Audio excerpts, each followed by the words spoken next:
Dominic Salvino waited patiently to be addressed by the High Priestess, the head of the Silverheart Coven. The coven gathered within the building known as the Church of Covens. The exterior, an abandoned warehouse in appearance to any passersby of human descent who may accidentally come across the building and the church.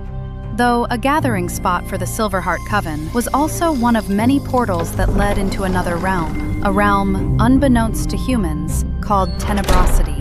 The church, where all circle activities and meetings were held, was a sight to behold indeed. The essence of every grand Gothic medieval European cathedral, gray-stoned, gargoyles perched on high, etc.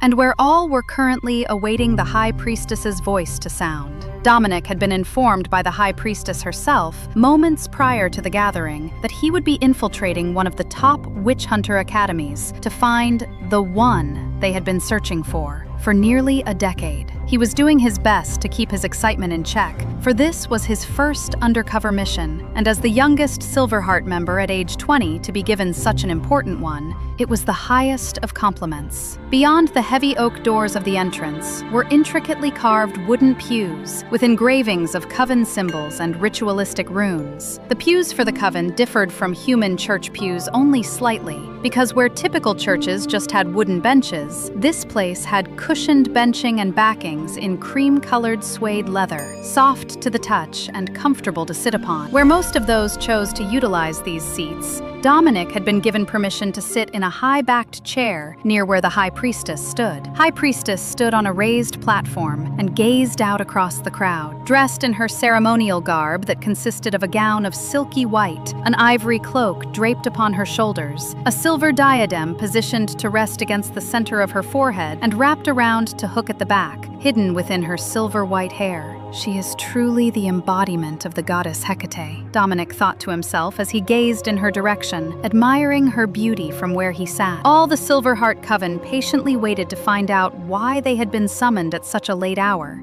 As we continually strive to find a means to an end for this war that has been waged upon us for centuries, new knowledge of an old legend has come to light.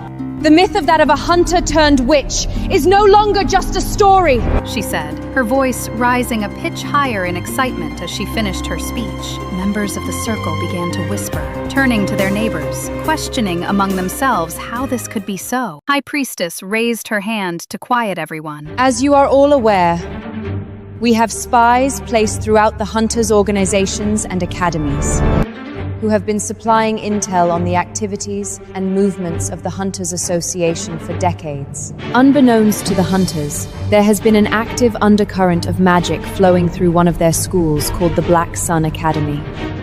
We are nearly certain this is where our savior will be found. There are a handful of students who will turn 18 between All Hallows Eve and the winter solstice, who currently attend this academy in particular, which has helped narrow our search of the one immensely. One of these is the one causing the spikes in magic readings our empath team have been feeling in the area. It will henceforth be Dominic's job to remove the child before their full power is revealed. High Priestess turned her full attention to Dominic, and as she did so, he stood up out of respect before she continued to speak. Do you accept this mission, Dominic Salvino? Her amber eyes looked like a pool of liquid gold as they pierced Dominic's very soul, while trying to convey the urgency of the task that was bestowed upon him. Bowing his head, his pitch-black hair falling across his forehead and into his eyes as he did, cordially accepted the job. It will be my honor, he announced for all of the coven to hear, and then turned back to High Priestess and bowed to her as well. I'm beyond excited, Ella! I squealed to my best friend. She squeals too, her sandy blonde, natural wavy hair bouncing as we jump up and down. At this moment, we are standing in the middle of the courtyard of the Black Sun Academy, enjoying what is probably the last warm autumn day of the year, with blue skies above and soft, fluffy clouds drifting along at a leisurely pace. You know the type, those clouds that look like cotton candy, and the trees surrounding us with their array of colorful leaves. When I stand next to Ella, as I currently am, I cringe. I despise the fact that I tower over her. I want to be as tiny and pixie cute as she is. Her 5'2" impish frame compared to my 5'8" ginormous height makes me sick. I can't stand being a giant. Of course, she complains just as much about being short. So, inevitably, we are the perfect pair. Besties for life. I can't believe you're turning 18 in 5 days, Alina. It's so unfair. She whines, pouting dramatically. I huff a small laugh. Oh, hush. You literally turn 18 3 weeks after me. I state as I playfully push her. I know, but my birthday isn't on Halloween. She exclaims, like we are ones to celebrate the holiday. I can't help but roll my eyes at her. Well, at least you're throwing a kickback party, Allie. I can't wait to pick up my costume. You mean you finally decided what you want to wear? I don't believe it! I say, throwing my hand to my chest, mock surprise in my voice. I personally have had my outfit since August, but she doesn't need to know that. So what you gonna be? Smiling slyly, she says in hushed words, The Wicked Witch from the Wizard of Isle. My mouth falls open and my eyes grow wide. You are not! I exclaim, shocked that she would think of such a costume. My eyes are nearly bulging out of their sockets because of her claim. Are you trying to get kicked out of the academy, Hila? No, better yet, are you crazy? You can't dress up like a witch unless you're wanting the association to burn you at the stake. Gosh, Allie. Chill out, I was totally joking, geesh. She shakes her head, piercing honey gold eyes staring back at me like I am the mental one, placing 2 fingers against the pulse in my neck to see if it really is running rampant. I sigh in relief. You totally had me for a minute, Elle. I state as I glance around the lawn, worried that someone may have heard our conversation as a nervous laugh escapes past my lips. She offers a smile and then, laughing, adds, For real though, I'm going to your party as Dorothy. Do you think I can get Joey to dress up as Toto? I laugh as I picture her straight-edged, blonde-haired, blue-eyed, all-American boyfriend dressed up like a dog. Scrunching up my button-shaped nose, as my father describes it, I say, Nah, you should totally get him to dress up like the Scarecrow. You know, lack of brains and all. It takes a second for my words to sink in, but then, once they do, she shoves me hard in the shoulder as she scrunches up her nose and narrows her eyes at me. Hey, that's not funny. She states, even though she is laughing just as hard as I am. Come on, babe. I say as I hook her arm with mine.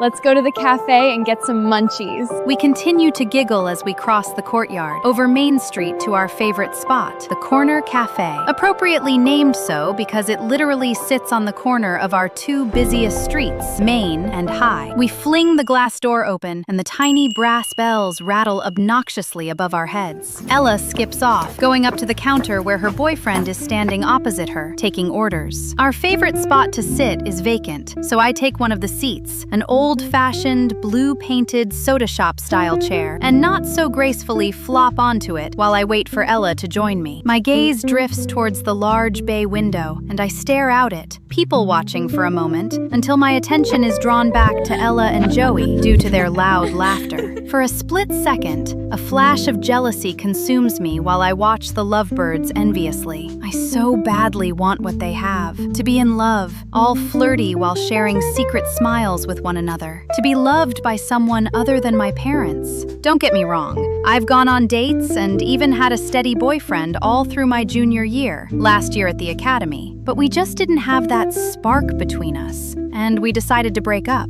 Funnily enough, he started dating someone else a week later, and I know I probably should have been upset by that fact, but I wasn't bothered by it one bit, because I know there's something more out in the world. Resting my chin upon my hand, I sigh audibly, and then close my eyes to let daydreams dance across my mind. I hear Ella flop down on the seat across from me, still laughing at something Joey must have said beforehand. Alina, are you asleep? Cracking my left eye open a bit, I peek at her and smile. Ugh, no, but thanks for ruining my daydream. Okay, anyway, here's your chai tea drink. Thingy. She says, making a face and then rolling her eyes at my choice of drink. Hey! I exclaim. Don't make fun of my green tea goodness. Just then, my cell phone vibrates and shimmies halfway across the table before I can grab it. Crap. I didn't realize it was so late. Mother just texted asking where I am. I'm supposed to have dinner with them tonight. I stand and pick up my drink from the table, take a sip from the pink stripped straw, and then ask, You gonna walk